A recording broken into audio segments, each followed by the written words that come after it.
On the cheek, we find the facial nerve, which was VII, our first one. So it has 3 branches radiating out onto the cheek. X, which was our vagus nerve, starts up in the brain and comes down to innervate the thoracic cavity.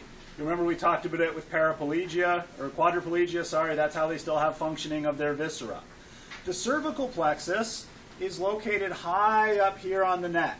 The only nerve we're mentioning from the cervical plexus is nerve number 14, the phrenic nerve. It comes down to innervate your diaphragm. So the phrenic nerve comes down from the cervical plexus to hit your diaphragm. Next up, we have the brachial plexus, which comes out in your lower neck and goes towards your arm. That's why even if you do damage up in your high thoracic vertebrae, you'll still retain functioning of your arms because it's coming out of your neck. The brachial plexus branches out. We hit a few nerves of interest. The musculocutaneous nerve is located on the outer sweep of the arm. So there's one of the nerves we have. And if we go down to the lower arm in nice anatomical position, we see the radial nerve over the radius, the medial nerve in between on the interosseous membrane, and the ulnar nerve sitting over the ulna. So they're named kind of logically.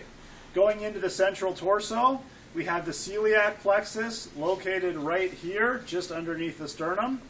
The splanchnic nerve is located a little further down, sitting in front of the lumbar vertebrae. I know you guys didn't tear up the intestines of your cadavers, but you've done animals before, cats or pigs or something. You know the intestines, if you haul them all to one side, you can see they're all connected to the dorsal body cavity by that white membranous sheet. Yeah?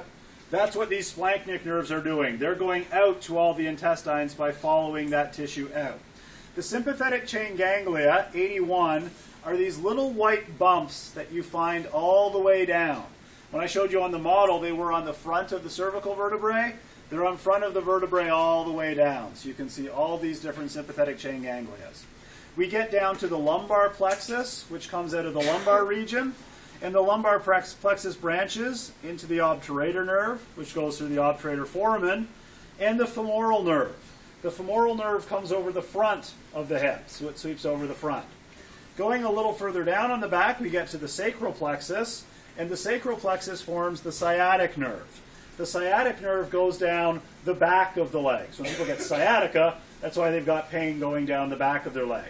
If we follow the sciatic nerve down, we see it branches to form the tibial nerve, which is located on the back of the tibia, the common fibular nerve, which is located on the side of the knee, and the common fibular nerve then branches into the superficial and deep fibular nerves, the superficial one being superficial, the deep one being deep. And as always, I forget the axillary nerve.